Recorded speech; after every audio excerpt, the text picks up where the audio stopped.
네. 뭐라고 써는지 하나도 모르겠죠.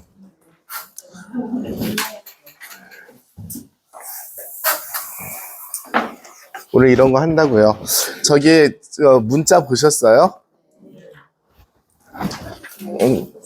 문자를 잘 확인하시기 바랍니다. 저기 죽어라가 아니고 우리 반 뭐지? 옥중서관, 네, 파스칼 옥중서관 제가 단톡에다가 지금 올렸어요. 네, 네. 준비하시는 시간 15초 드리겠습니다. 시작.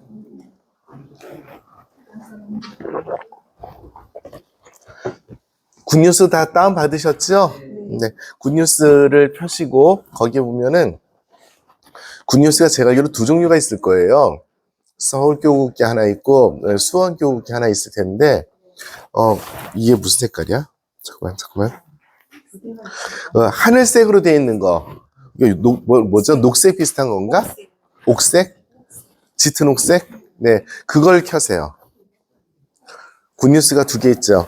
저기 굿뉴스 다운 안 받으셔서 다운 받으셔야 되는 분들은 right now 꼭 받으시기 바랍니다. 지금 빨리 받으세요. 두 종류가 있을 거예요. 그 하늘색 있고 뭐 저기 황토색인가 뭐 비슷한 거 뭐 하나 있을 거야. 보라색인가. 못 찾으신 분, 무슨 말인지 이해가 전혀 안 되시는 분. 그건 잘 안 열려요. 됐어. 이걸 그냥 손 쳐봐봐. 알았다고. 굿뉴스가 이거 있고 또 다른 색깔이 두 개가 있어. 그래서 이걸 열라고. 이 색깔 열라고. 거기 보시면 오늘 날짜가 바로 뜨죠. 오늘 날짜가 바로 뜨면 거기 보면 매일 미사가 있고 성무일도가 있고 그다음에 또 뭐가 있어요? 오늘의 성가. 저기 반주단 절대 오늘의 성가 따라서 하지 마. 네. 그래서 제가 오늘 하고 싶은 건 뭐냐면 두 번째 성무일도예요. 성무일도를 눌러보세요.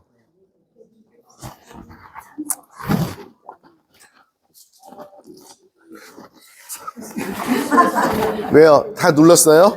누르면은 오늘 부활 제7주간 금요일이고 가시아의 성녀 리따 축일이라고 써 있고요. 그 밑에 초대송이라고 써 있죠.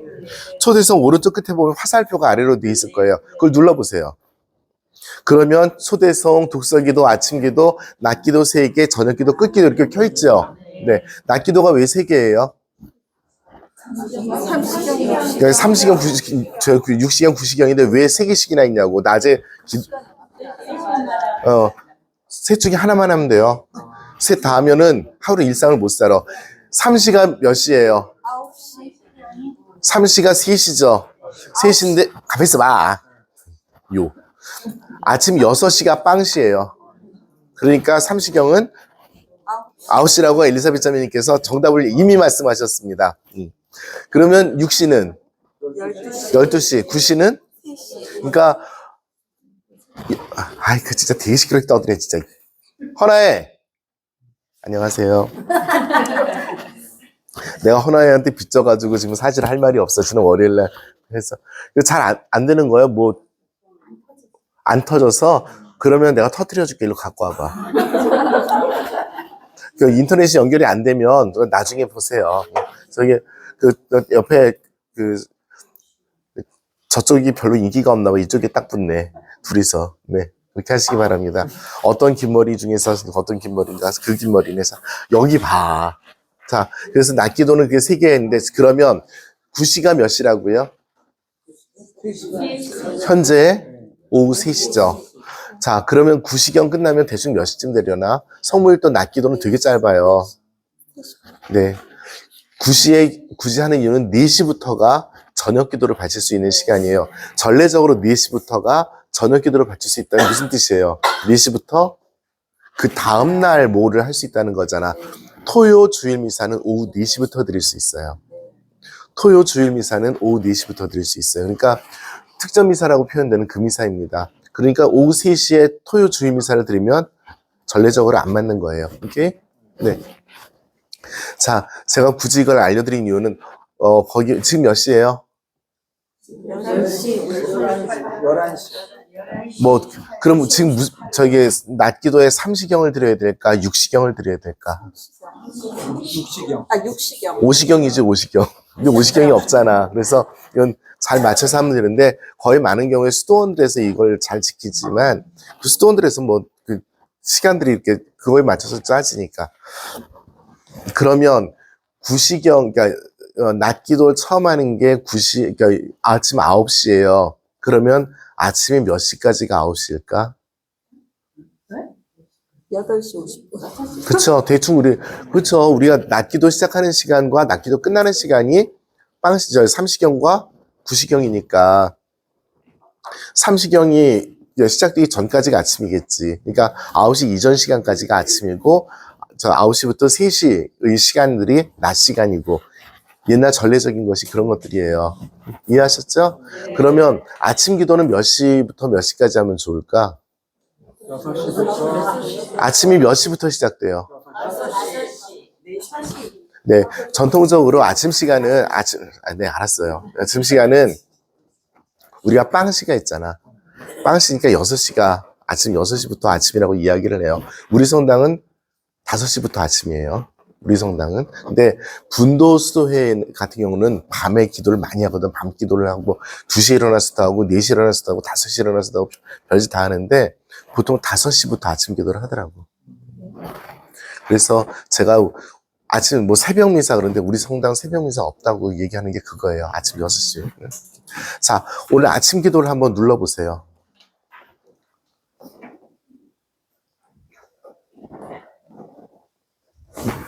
오늘 아침 기도를 눌러보세요. 그러면 제일 먼저 하느님 날 구하소서가 나와요? 네. 내가 질문한 건 그게 나오냐고 질문한 거야. 그거 답을 하라는 게 아니고 꼭 앞서가는 스스로의 힘으로 앞서가 남의 힘 빌려서 앞서가지 말고 그 다음에 찬미가가 있죠. 네. 그 다음에 뭐가 있어요? 시편이 모두 몇 개가 있어요? 3개. 써놨잖아. 후렴이 있고 시편이 있고 후렴이 되어 있는 이 곱하기 3개가 있어요. 그 다음에 뭐가 있어요? 죽을래? 아야. 시편 다음에 뭐가 있어요? 성경 소구가 있죠. 독서가 있죠. 그 다음에 뭐가 있어요? 스카리아가 그렇게 좋아?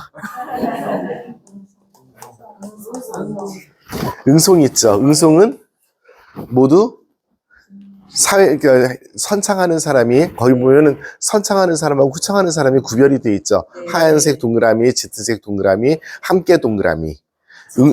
그쵸. 짙은색 없어? 거기 뭐로 돼 있냐?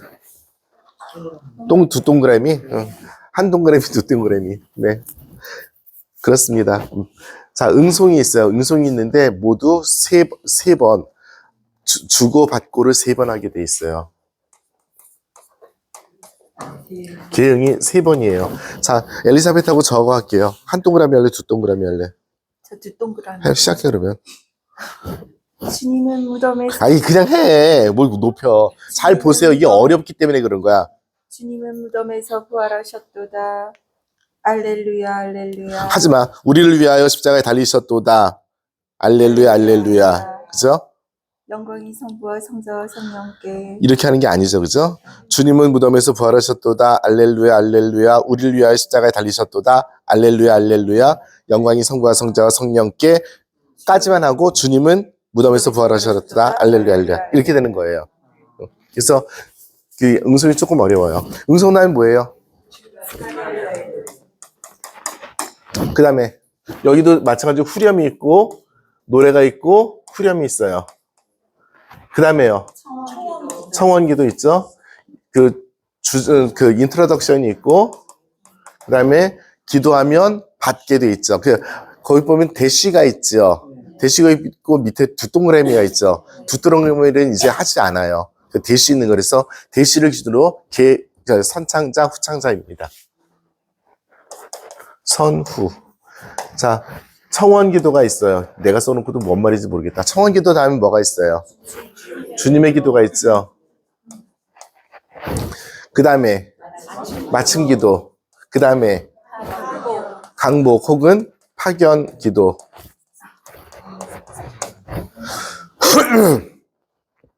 자, 퀴즈. 미사에서 미사하고 공통적인 요소가 뭐뭐인지 지금부터 찾아보세요. 우리가 미사를 드릴 때 평일미사건 주일미사건 할 때 여기에 공통적인 요소가 뭐가 있는지를 찾아보세요. 시작. 찾아보세요. 찾아보고 나서 1분 뒤에 질문하겠습니다. 이걸 보면서 보세요. 미사 때 우리가 하는 것하고 공통적인 것과 아닌 것을 보세요. 미사, 모든 미사, 대축일 미사, 주일 미사, 평일 미사 다 합쳐가지고 여기 성물일도에서만 있는 것을 찾으면 되겠지. 1987-5431. 자, 보겠습니다. 기다려봐. 시작기도, 시작 성부와 성자 성령 이름으로 아멘 해요, 안 해요? 찬미가 해요, 안 해요? 미사 때 찬미가 해요, 안 해요? 입당성가 해요, 안 해요? 자, 시편 해요, 안 해요? 언제?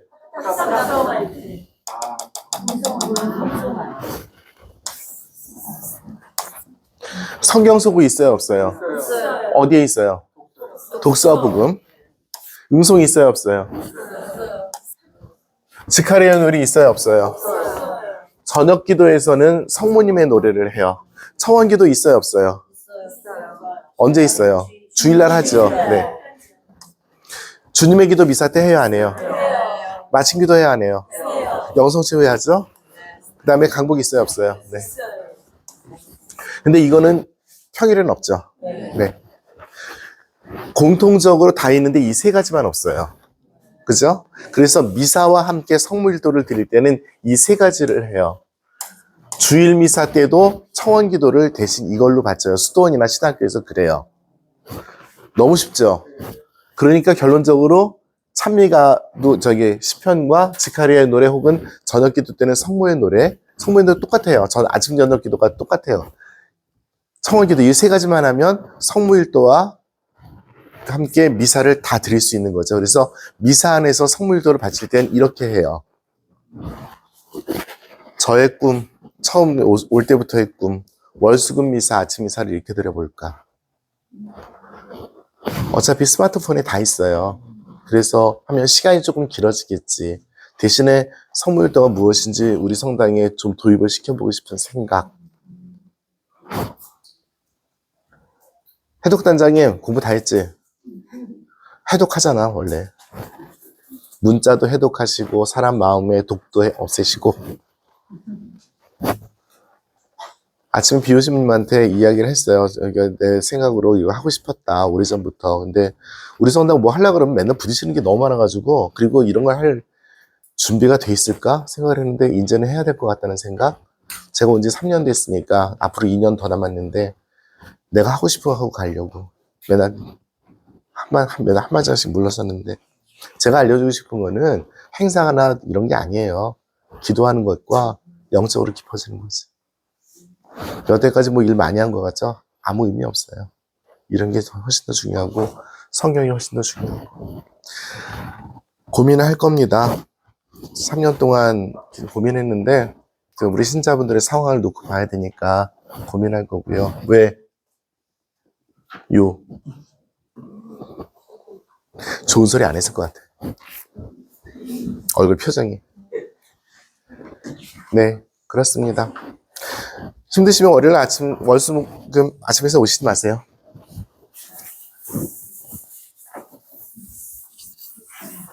굳이 오늘 내가 이걸 이 자리에서 하는 이유, 이거 보시는 분들도 계시니까. 자, 에베소서. 지난 시간에 우리 뭐 했어요? 이문 다 했어요? 이문 어디까지 했대요? 나 어디까지 했는지도 몰라.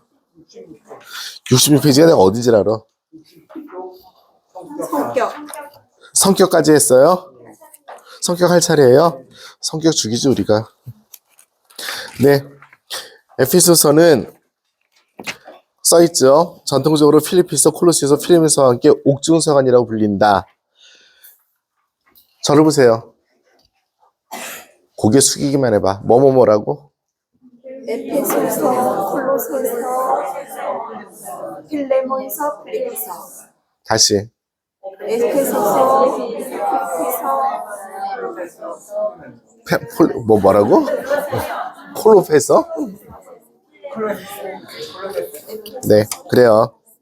밑줄 쳐놓으세요. 바오로 사도는 감옥에 갇혀 있습니다. 감옥이라는 것은 두 가지 의미가 있다 그랬죠. 실제로 감옥이기도 하고 예수 그리스도라는 감옥이기도 하고요.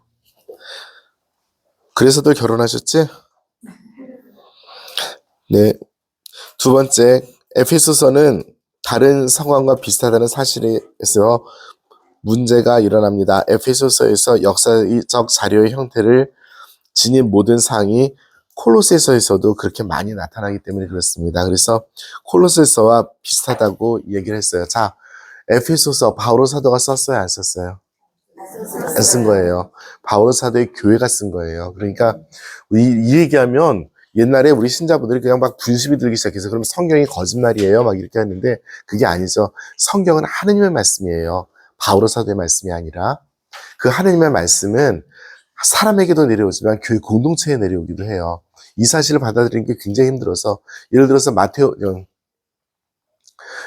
요한복음서, 요한 글씨 쓸 줄 몰랐어요. 그리고 요한복음서가 완성된 시기는 요한복음사가 돌아가신 다음이에요. 그럼 이제 막 이렇게 얘기하면 이제 정신을 못 차리는데 우린 그런 거 다 지났을 거라고 생각합니다. 하느님께서 말씀하시는 자리는 신앙인들의 공동체의 자리예요. 네. 자주 이렇게 콜로새서하고 비슷한 이야기들이 나온다는 것이 혼선을 준다는 얘기인데요. 이거는 그냥 읽어보세요. 우리가 신학 공부하는 사람들이 아니기 때문에. 우리 지금 몇 쪽 읽고 있어요? 66쪽. 네, 67쪽 보세요. 거기에 왼쪽에 보면 답번이 있죠. 에페소서, 콜로새서는 역사적 배경만 비슷한 것이 아니라 문체도 비슷하다 해서 어쩌고 이렇게 설명을 하는데 자, 한 번만 읽겠습니다. 전례적 설명의 이용.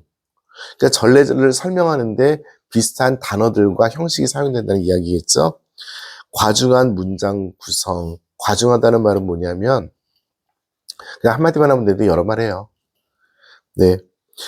그리고 풍부한 동의어의 사용. 그러니까 말씀이 서로 비슷한 뜻을 가진 것이 많다는 거죠. 이어지는 보어. 하나를 놓고 계속 뒤에 이것은 무엇이다라고 계속 설명하는 것이 보어예요. 네. 분사절을 애용하는 표현법. 우리 분사가 뭐예요? 현재 분사와 과거 분사가 있죠. 네.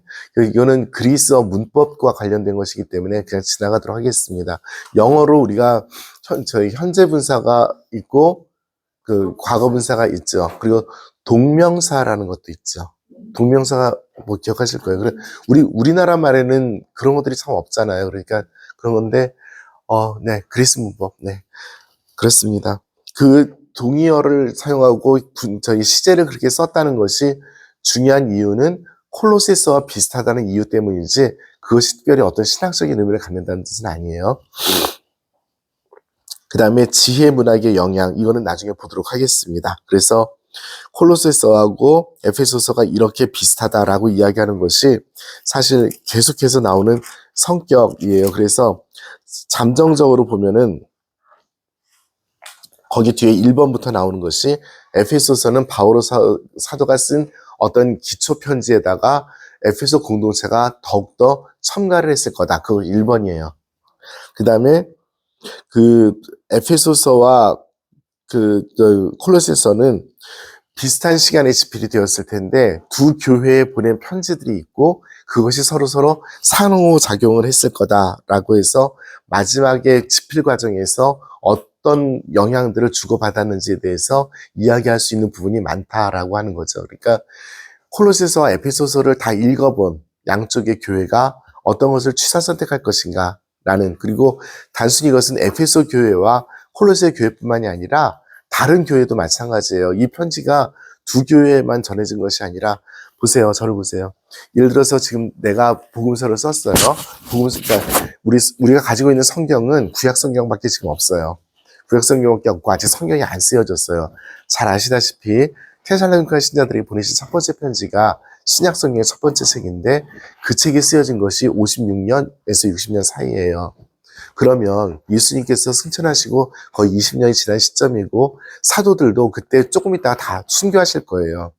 그리고 이 편지들이 쓰여진 시점은 그 다음부터 10년 뒤예요. 그러면 사도들이 거의 다 순교하기 전까지 그분들이 어떻게 했냐면 말씀을 전했는데 사람들이 적어요. 우리 베드로 사도께서 이렇게 말씀하셨습니다. 라고 해서 다른 교회에 편지를 보내요. 서간 형식으로. 그러면 그 교회는 베드로 사도의 가르침입니다 하고 회중들에게 낭독을 해요.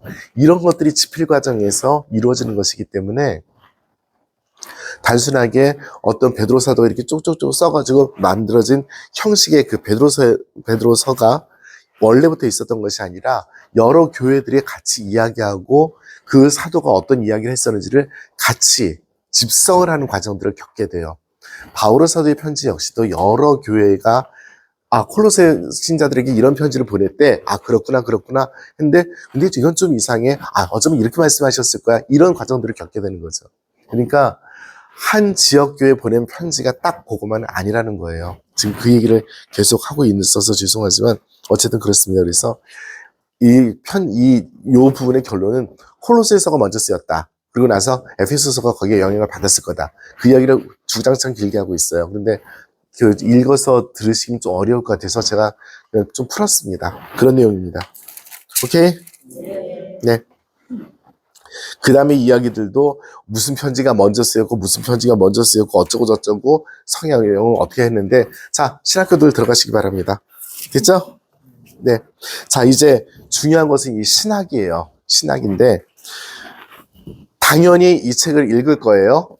당연히 이 책을 읽을 건데 제가 저 나름대로 잊어버리시지 말라고 다섯 가지로 에페소서의 메시지를 좀 정리를 해봤어요. 저의 정리니까 이것이 답이다 하지 마시고 당연히 이 책에 있는 것이 더욱더 정답인데 제가 정리한 것을 말씀드린 이유는 그래도 초안을 가지고 읽으시라고.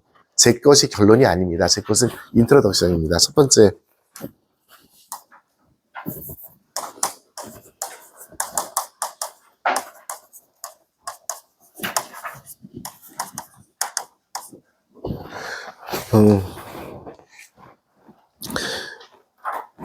그리스도 안에서의 일치입니다. 모든 사람들, 유태인이나 이방인이나 전부 다. 그러니까 교회 공동체는 모든 사람들의 공동체이지 어떤 한 혈연이나 지연이나 문화나 이런 것에 구애되지 않는다는 것. 그러니까 교회의 보편성에 대해서 이야기를 하고 있습니다. 보편성이 바로 가톨릭이죠. 굉장히 심각했을 거예요. 에페소라는 곳은 굉장히 큰 도시입니다. 그 나라에서 제일 큰 도시는 물론 아닙니다. 세 번째가 네 번째 되는 도시이긴 하지만 이 에페소 튀르키예죠. 네. 그곳에는 여러 민족들이 살고 있는 거예요. 각각 다르게 예수 그리스도를 받아들입니다. 우리 장님이 코끼리 만지는 것과 비슷한 그런 이야기일 수 있어요. 그랬을 때 정말 중요한 것은 무엇이냐면 내가 바라봐야 될 것은 그리스도이시지 내 출신이 아니라는 것을 제일 먼저 이야기하셔요. 교회 공동체 안에서 분명히 분열이 있었기 때문에 이런 말씀을 하셨겠죠.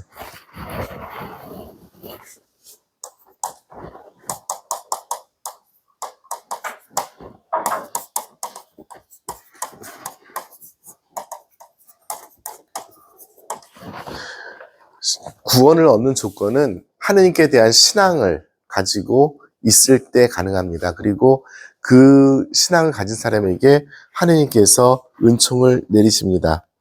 이 신앙과 은총은 하느님의 무한한 선물입니다. 따라서 구원에 대한 주도권은 철저하게 하느님께서 가지고 계십니다. 사람이 스스로 구원을 얻지 못하고 사람이 자력으로 구원을 얻지 못합니다. 하느님의 순수한 선물입니다. 그리고 이 순수한 선물인 신앙과 은총은 모든 사람에게 주어져 있습니다. 모든 사람에게 주어져 있습니다. 어떤 사람에게 특정적으로 주어진 것이 아니라, 그리고 어떤 조건을 채워져서 주어진 것이 아니라 모든 사람에게 주어져 있습니다.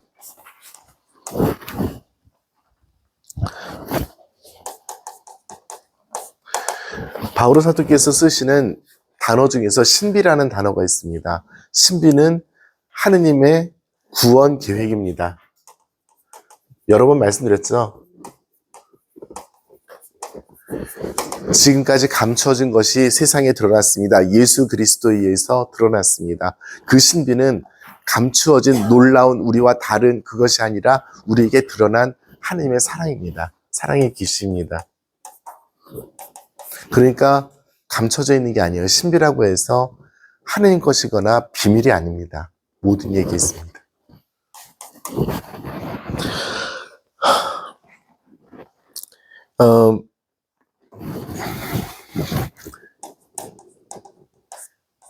일치에 대한 촉구입니다.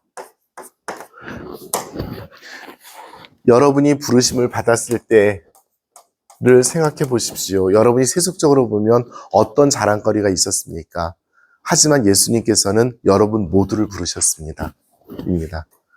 우리가 잘나서 부르심을 받은 것이 아니라 부르심에 대한 얘기입니다.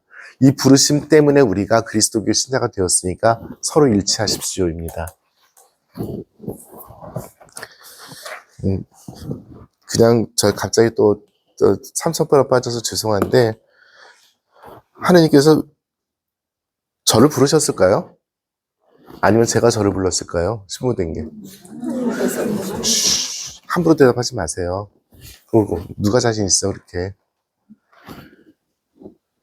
하느님께서 저를 부르셨을까요? 아니면 제가 저를 불렀을까요? 저는 하느님께서 부르셨다고 생각하고서 응답을 했지만 내가 나를 불렀을 수 얼마든지 있거든. 그 사람이 어떻게 사느냐에 따라서 그것이 증명되는 건 아니에요. 하느님께서 주신 부르심은 원천적인 것이고 그건 모든 사람에게 주어져 있어요. 그리고 어떤 성직으로 부르심을 받았을 땐 특별한 거죠. 분명히 특별한 건데 내가 그 길을 알고 가지만 정말 하느님께서 내가 부르셨나? 나를 부르셨나? 아니면 내가 혹은 엄마가, 아빠가, 교회 공동체가 강압적으로 부른 것처럼 주입을 했는가? 굉장히 무거운 도전이고 늘 이거 생각하면 자다가도 벌떡벌떡 깨는 그런 질문이에요. 자신이 없으니까. 내가 지금 잘 살고 있었다고 해서 한다고 해서 그 대답을 하고 있다고 그 누구도 말 못합니다. 그 누구도 말 못해요. 원래 부르심이라는 게 그래요. 두렵고 떨리는 마음으로 여러분의 구원을 위해서 힘쓰십시오라고 바오로 사도께서 이야기했을 땐 본인 스스로가 그런 거죠. 내가 정말 이방인의 사도로서 이렇게 활동을 하고 있는데 정말 그것이 나에게 부르심의 정수인가? 바오로 사도께서 뭐라고 말씀하셨냐면 모든 사람은 다 천국 가면서 내가 못 갈 것 같아서 라고도 하셨어요. 그래서 우리 너무 자신 있게 살지 맙시다. 저 특별히 우리라고 했을 때 우리 성직자들 얘기하는 거예요. 수도자들 마찬가지고. 진리를 가지고 있는 사람들이 절대 아닙니다. 진리는 하느님만 가지고 계시고요. 부르심의 원천은 하느님이십니다. 자기의 확신이 아닙니다. 그리고 하드웨어가 됐건 소프트웨어가 됐건 본당에서 사목직에서 뭐 잘한다고 해서 그것이 그의 부르심을 확증하거나 보장하지 않습니다.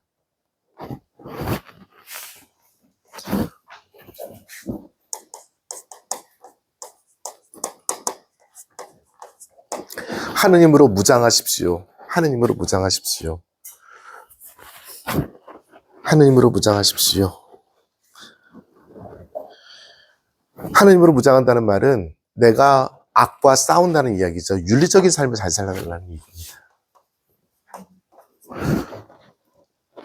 내가 악과 싸워 이기기 위해서는 그냥 인간적인 어떤 무장으로 되지 않습니다. 인간적인 어떤 좋은 덕성 가지고는 절대 악을 이길 수 없습니다. 사람은 약하기 때문에 그렇고요. 좋은 덕성은 계속 쌓여가는 것이지 그것이 완성된 것이 아니기 때문에 그렇습니다. 쌓여가는 덕성들이 어떤 유혹이 있고 나보다 훨씬 더 강한 어떤 힘들이 분명히 이 세상에 있는데 그 앞에서 늘 이겨내지는 못합니다. 늘 이기지 못합니다. 늘 이기지 못하는 맨날 진다는 뜻이 아니라 항상 이기는 것은 아니라는 뜻입니다. 하느님을 입지 않으면 사람에게서 나온 것은 아닙니다. 우리 순교자들 굉장히 많죠. 배교자들이 훨씬 더 많았습니다. 물론 배교했다고 해서 악을 저질렀다는 뜻은 절대 아닙니다. 저도 가끔 고민하는데 지금 우리가 이렇게 있는데 다 감옥에 잡혀 들어갔어요. 각각 사정들이 있죠. 그쵸? 가족들도 있고. 제가 사정들을 듣고 나서 순교하라고 얘기할까요? 배교하라고 얘기할까요? 그 누구도 몰라요. 신부인 저는 당연히 죽을 각오를 하고 들어가겠지만 신자인 여러분들은 살아남아야 될 이유들도 충분히 있어요. 그럼 그 배교한 것이 죄일까요? 네. 그렇게 얘기할 수 있습니다. 제가 지금 위험하게 얘기하는 중입니다. 그리고 교회 가르침 아닙니다, 분명히. 그런데 살아남아야 될 사람들도 있어요. 그리고 살아남아서 신앙생활을 할 수도 얼마든지 있어요. 초대교회에 굉장히 위험한 그 도전이었는데요. 배교를 했어요. 근데 신앙의 자유가 이루어졌어. 그래서 다시 교회로 들어오겠대요. 이 사람들을 받자 받지 말자로 교회가 엄청나게 크게 분열을 일으킵니다. 어떻게 해야 될까요? 자, 중국 교회가 있습니다. 좀 큰 예인데요.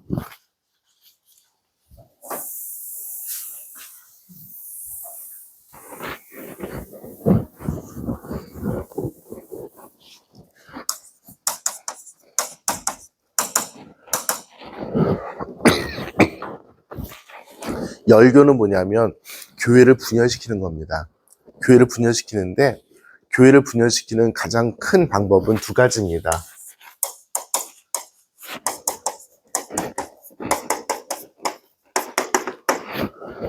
교리상으로 교회를 분열시키는 사람이 있습니다. 이것은 교회 가르침과 다른 가르침을 해서 교회 밖으로 나가는 사람도 있습니다. 예를 들어서 우리 나주 아주머니 같은 경우, 네. 이건 이단이라고 얘기를 하죠. 교황청이 합법적인 허락을 받지 않고 주교를 임명하며 성직을 수여하면 교회 밖으로 나가는, 그래서 바로 파문됩니다. 바로 파문됩니다. 교회 밖의 사람입니다. 자, 중국교회. 1948년에 중국이 공산화됐죠. 그러면서 중국교회에서 중국 정부가 추구했던 건 뭐냐면 애국교회를 만드는 겁니다. 삼민주의가 뭔지 아시죠? 네, 삼민주의가 있습니다. 손문, 순원이라고 사람이 주창한 거고요. 모택동이 받아들인 세 가지입니다. 오로지 나라만, 오로지 민족만, 오로지 또 하나 뭐더라? 이렇게 삼민주의입니다. 그걸 천주교에 적용을 합니다. 오로지 중국 사람들만이 주교를 임명할 수 있다. 오로지 중국 정부가 인정한 교회만이 종교 활동을 할 수 있다. 입니다. 그래서 이 천주교 주교들을 죽을래 살래 합니다. 그래서 주교들이 내 조국의 인민들을 위해서 계속 주교직을 수행하면서 신앙을 전해야 되겠다라고 하는 사람이 있는가 하면 난 차라리 죽고 말겠다고 하는 사람들이 있습니다. 죽고 말겠다고 하는 사람들이 바로 지하교회에서 열심히 박해를 받고 있고요. 살아남은 사람들이 지금 중국의 대다수를 차지하는 애국교회의 사람들입니다. 이 사람들은 교황청의 허락을 받지 않고 주교를 서품하고 있고요. 그리고 그것이 중국 정부에 의해서 통제되고 있습니다. 그리고 이 사람들이 지금 열교인 거죠. 이 열교인 사람들은 그러면 교황청에서 어떻게 해야 될까요? 단죄를 해야 되겠죠. 이 사람은 우리 교회가 아니다. 그런데 교황청에서 지금 말도 못하고 있습니다. 워낙 큰 숫자이고, 그리고 말 잘못하면 애국교, 지하교에 있는 사람들이 맨날 깜빵 가요. 중국 정부에서 지금 시진핑이 지하교회뿐만이 아니라 애국교회까지도 아주 박살을 내놓고 있습니다. 그냥 잔인하게 들들 볶아요. 우리나라, 우리 교구 신부님들도 중국 가서 선교하려고 그러는데 문 밖에도 못 나갑니다. 홍콩 추기경 되는 날 바로 그 자리에서 체포됐죠. 뭐 등등 그렇게 하고 있습니다. 지금 그렇습니다. 그러면 니네 단죄 이렇게 하면 모든 상황이 끝날까요? 네, 지금 그런 상황입니다. 자, 그리스도 하느님에 의해서 무장을 한다는 말은 단순하게 이런 어떤 그 차원도 고민을 안 할 수가 없지만 가장 중요한 것은 윤리적인 차원에서 하느님의 길을 따라가는 거고요. 교회 안에 머무른다고 하는 것은 분명히 우리들에게 어떤 순간에 도전이 될 수도 있어요. 지금 이슬람 국가들 전부 다 그리스도교 국가들이었습니다. 그렇죠? 아프리카도 마찬가지고 튀르키예 마찬가지고 그 아랍 지역의 나라들도 거기에 그리스도교들이 들어가 있었습니다. 그런데 한순간 칼 하나와 콜 하나 때문에 이제 다 싹 바뀌게 되는 거죠. 하느님께서 우리들에게 주시는 시련들인데 그 시련들에서 우리가 무엇을 지켜나갈까는 되게 중요한 거고요. 그것이 윤리적인 어떤 선택들이고 조금 더 나가서 이런 경우에 신부인 제가 하는 선택과 우리 신자들이 하는 선택이 다를 수 있어요. 그런데 그 다름 때문에 그 사람이 늘 악은 아닐 수 있습니다. 순교도 저 지금 위험하다고 말씀드렸어요. 순교도 할 사람이 해야지 아무나 하면 안 됩니다. 애들 두고 어떻게 죽어요? 그렇죠? 애들 키워야지.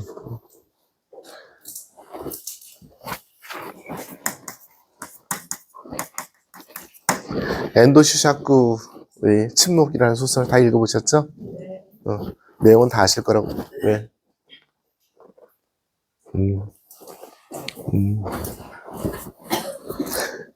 거기에 스페인 신부님이 포르투갈인가 스페인인가 까먹었다. 포르투갈. 네, 배교를 하죠. 그래서 살다가 죽을 때 그 부인이 화장을 하는데 손에다 십자가를 쥐어주죠. 그분은 그리스도교 신앙을 버린 게 아니에요.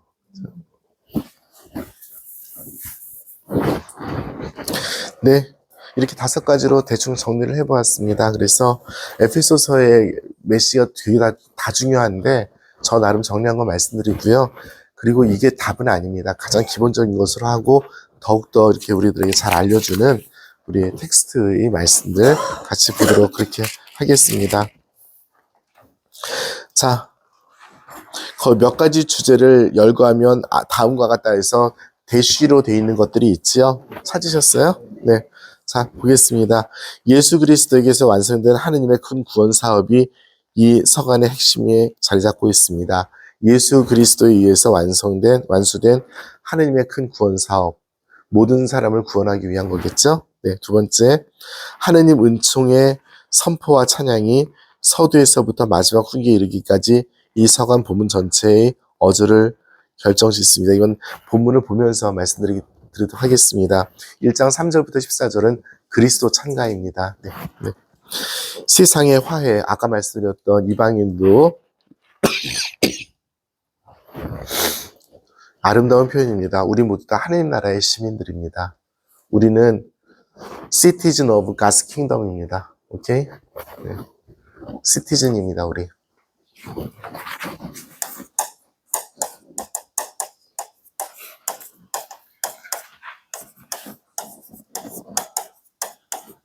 이거 어디서 보신 것 같지 않아요? citizen, not subject. subject가 뭐예요? 여기서는 왕이 있으면 그 밑에 국민들이 그 보호 대상이고 하인들이고 이거잖아요. 영국에서 데모할 때 이 소리 잘해요. 우리는 시민들이지 네 왕의 종따기가 아니다라고. 누가 결혼할 때 그랬더라? 지금 왕세자이네. 결혼할 때 이거 피켓 들고 하다가 끌려간 사람들 있어요? 에? 다이애나 말고 그 다이애나 아들. 근데 이 얘기는 계속했어요. 우리는 영국의 시민들이지 왕의 종복이 아니다. 왕은 국민들을 종복으로 다스렸으니까. 우리는 하느님 나라의 시민들입니다. not subject입니다. 그러니까 서로 subject로 다루지 않으셔야 합니다. 나부터 안 해야 되는구나 생각해보니까. 바오로 사도직은 하느님에게서 부여하신 사명을 수행하는 것입니다. 교회는 하느님의 백성이며 동시에 그리스도의 몸이라고 정의됩니다. 그리스도의 몸에 대한 정의는 사실은 코린토 신자들에게 보내신 첫 번째 편지 12장이 훨씬 더 잘 나와 있어요. 혹시 지난 주일날 11시 미사 참여하신 분들은 제가 거기에 인용을 조금 해놓았습니다. 그래서 그리스도의 몸에 대한 상은 코린토 신자들이 보내신 첫 번째 편지 12장이 훨씬 더 많이 나옵니다. 네.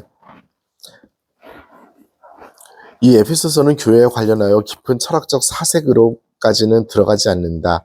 하느님의 계시는 어떤 이론이라든가 어떤 체계를 매개로 주어지는 것이 아니라 그리스도인의 공동체 안에서 그리고 이 공동체를 통하여 주어진다. 이 공동체야말로 하느님의 신비를 명백히 드러나는 데는 실체이다. 그러니까 이 공동체가 누구예요? 교회죠. 네. 그러니까 우리 본당 공동체가 하느님의 구원 계획을 드러내는 공동체여야지 우리가 하느님의 공동체인 거예요. 그죠? 예수 그리스도에 의해서 이 세상에 뿌려진 우리가 바로 하느님의 구원 계획을 드러냈을 때 우리가 우리의 의미를 네 그렇습니다. 그 첫 번째 그 다음 패러그래프는 건너뛰고요. 바오로의 서간들에서 중요한 자리를 찾으셨어요? 어딘지? 네. 세상 종말에 대한 고대가 이 서간에서도 완전히 없어지진 않는다. 그러나 바오로에 의해서는 새말에 관한 생각 때문에 현재와 미래의 긴장 관계가 중요하였지만 이제는 다른 종류의 긴장 관계가 이어진다. 곧 구원을 밑줄 쳐놓으셔요. 구원을 둘러싼 긴장 관계입니다.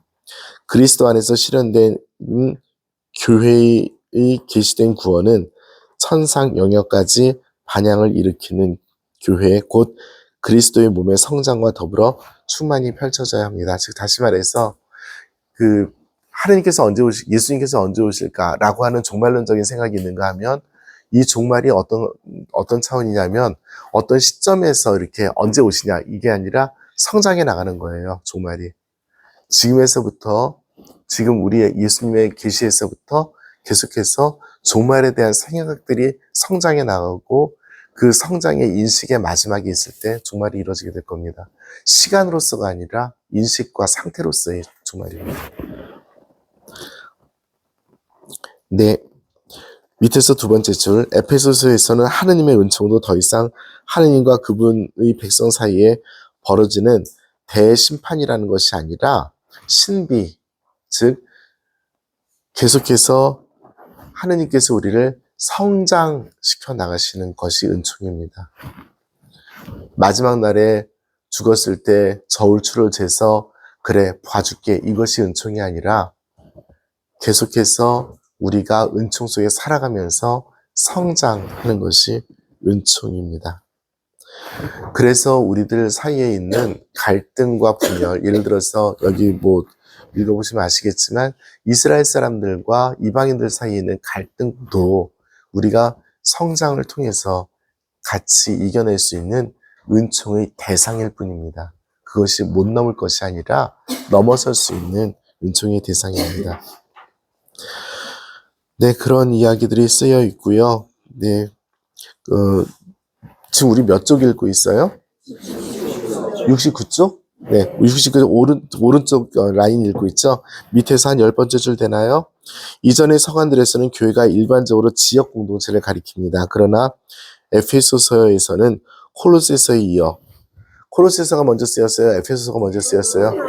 네, 감사합니다. 교회가 하나의 우주적 실체로, 와우, 우주적 실체. 우주적 실체할 때 우주적을 영어로 뭐라고 쓸까요? 네, 그럴 것 같아서.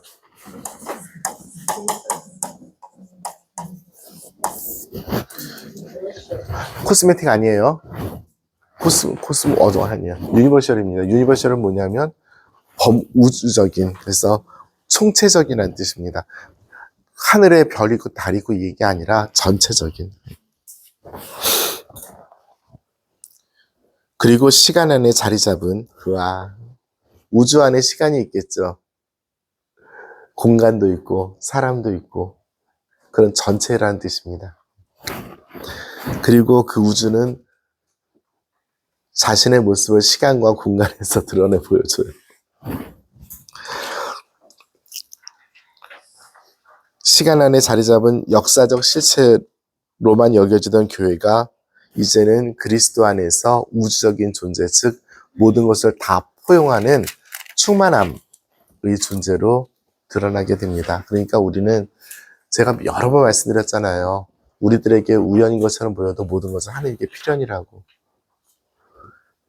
그리고 하나님께서 우리를 구원하시는 차원은 한 사람 한 사람 놓고 맞짱 뜨시는 것이 아니라 우리 모두를 구원하신다는 차원 안에서 우리 모두가 모든 것이면서 동시에 각자인 그런 차원입니다.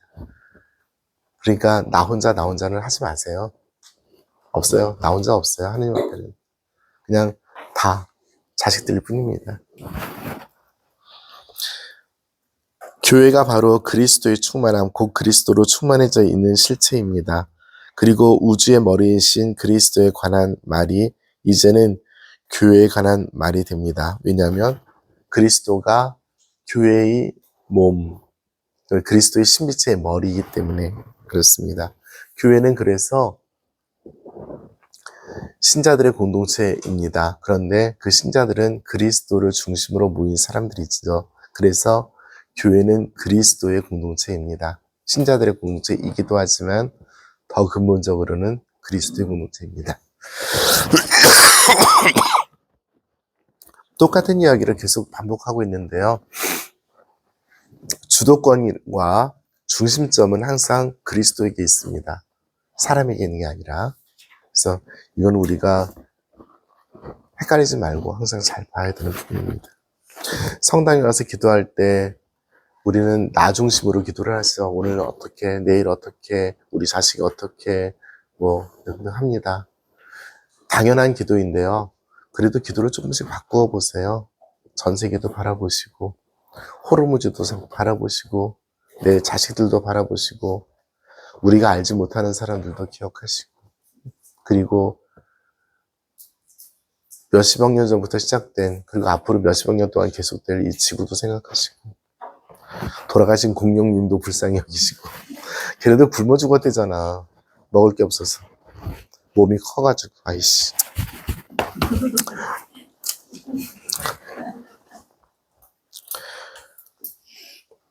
그리스도와, 거의 한 10번째 줄에 있어요. 거기에다 그리스도와 그분 교회의 합일이라는 신비, 보셨어요? 네. 그리스도와 교회, 그 신랑 신부의 모델로서 이야기를 합니다. 이 합일은 부부의 결합을 모형으로 하면서도 그리스도의 절대적 주권과 교회의 책임입니다. 몇 번 말씀드렸지만 그리스도의 절대적 주권, 모든 이니셔티브는 그분에게 있습니다. 거기에 교회가 참여하는 것일 뿐입니다. 교회가 절대로 이니셔티브를 갖지 않습니다. 우리가 이니셔티브를 갖지 않습니다. 기도는 하느님의 말씀을 듣고 그분께서 우리를 이끌어 가시는 대로 나를 맡기는 것이지 내가 새치도 않는 혀 가지고 나불대는 게 절대 아닙니다. 나이가 아무리 급한 것이 많고 하느님께 질러 바칠 것이 많다 하더라도 그분께 맡기십시오. 여러 번 말했지만 예수님께서도 말씀하셨죠. 니네는 기도할 때 이방인들처럼 하지 말고 딱 내가 하는 대로 얘기해라. 1, 2, 3, 4, 5, 6, 7 7개죠? 주님의 기도. 3가지가 하나님 거예요. 하나님께 이루어지면 나머지 건 이루어진다고 말씀하셨으니까. 그럼에도 불구하고 우리 현실에서는 걱정이 많지요. 그러니까 급하죠. 그러니까 그것이 우리들의 위대함이면서도 우리들의 약함이기도 합니다. 하나님께서 모르시지 않아요. 자, 에베소서를 바오로 자신이 말년에 썼던 그가 남긴 지침을 이용하는 그의 서기 가운데 한 사람이나 그의 영적 유산을 받은 어떤 제자가 썼든 사도들의 세대 이후에 그리스도교가 헤쳐가야 하는 위기 상황에 이 서경에 이 서간의 배경을 이룬다. 이런 상황에서 마테오복음이라든지 루카복음에서 또한 요한복음서 같은 저자 같은 사람들이 그리스도인들의 미래에 관하여 중요한 대답을 제시한다. 에페소서의 필자 역시 이들과 함께 그 대답 가운데 하나를 그려 보여준다. 그는 신자들을 이끌어 그리스도께서 돌아가셨다가 부활하시어 하늘에 좌정하신 결과로 이 세상이 근본적으로 변화되었다는 사실을 깨닫게 하려고 한다. 그러는 가운데 그는 하느님의 은총을 높이 기린다. 그리고 이 은총이 이미 교회가 탄생하고 성장하는 데에서 뚜렷이 드러났다고 강조한다. 실제로 그랬죠. 우리 눈에 보이는 교회가 박해 속에서도 그 소수에서도 하느님의 은총으로 생겨났고 성장하고 있었으니까 지금도 그렇고요. 필자는 또한 역사가 과거를 극복하고 미래를 향하여 계속 전진하는 것을 교회가 보장한다고 생각합니다. 적어도 교회의 신앙을 가지고 있는 사람들이 그렇게 살아가고 있기 때문에 그렇습니다. 그래서 지금 읽었던 이 부분은 네 번째 줄부터 지금까지 읽은 부분이 에베소서가 가장 중심으로 우리들에게 이야기하고 있는 부분을 아마 이 책을 집필하신 프랑스 학자들이 정리를 해놓은 부분인 것 같고요. 실제로 굉장히 중요한 정리입니다. 에베소서는 물론 과거의 특정 상황에서 태어난 문헌이다. 그러나 이 서간이 말하는 믿음은 오늘날에도 효력을 잃지 않는다. 이 서간에서 말하는 믿음이 뭐예요?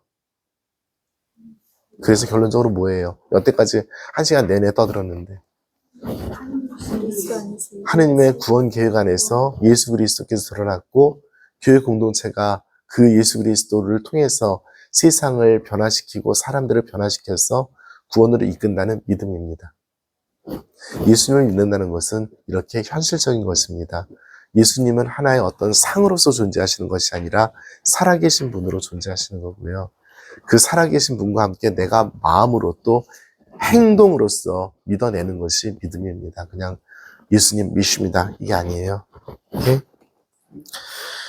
네, 나머지 분은 읽어보십시오. 하시고 싶은 말씀.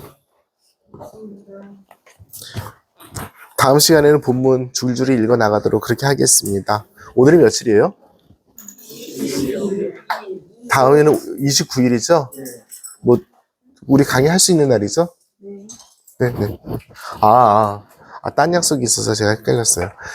저희 사전선거.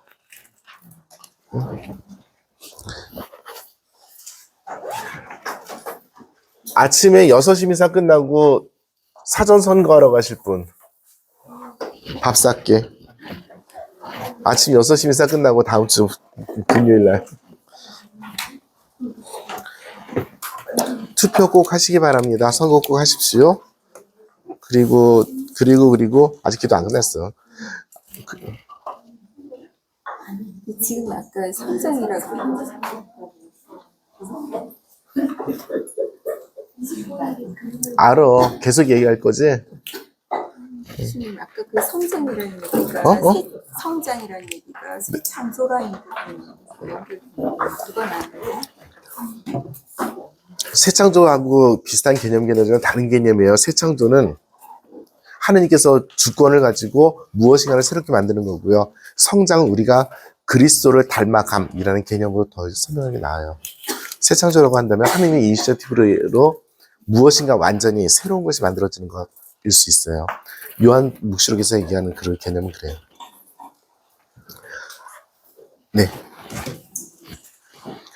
네, 그래서 헌화에는 선거 때 꼭 하는 거로 마치겠습니다. 세상 사람들은 힘으로 백성들을 다스리면서 자신들을 은인으로 여기게 만듭니다. 너희는 그래서는 안 된다. 라고 예수님께서 하셨습니다. 그 두 제자들이 엄마 앞에 내세워서 청탁을 할 때. 지금 선거운동 시작했죠.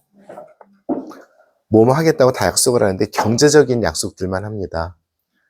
그 돈이 다 어디서 났을까요? 네. 누가 공약을 해도 경제에 대한 부분은 서로 뭐 해주겠다고 얘기하는데 다 같은 내용들일 수 있어요. 비슷한 내용들일 수 있어요. 무엇이 이번 선거에서 중요한 잣대가 되어야 되는지를 그리스도교 신자답게 잘 성찰하는 것은 중요합니다. 잘 성찰하시기 바랍니다. 그리고 미래를 바라보면서 모두 다 꼭 선거에 참여하시기 부탁드립니다. 성부와 성자와 성령의 이름으로 영광이 성부와 성자와 성령께 성부와 성자와 성령의 이름으로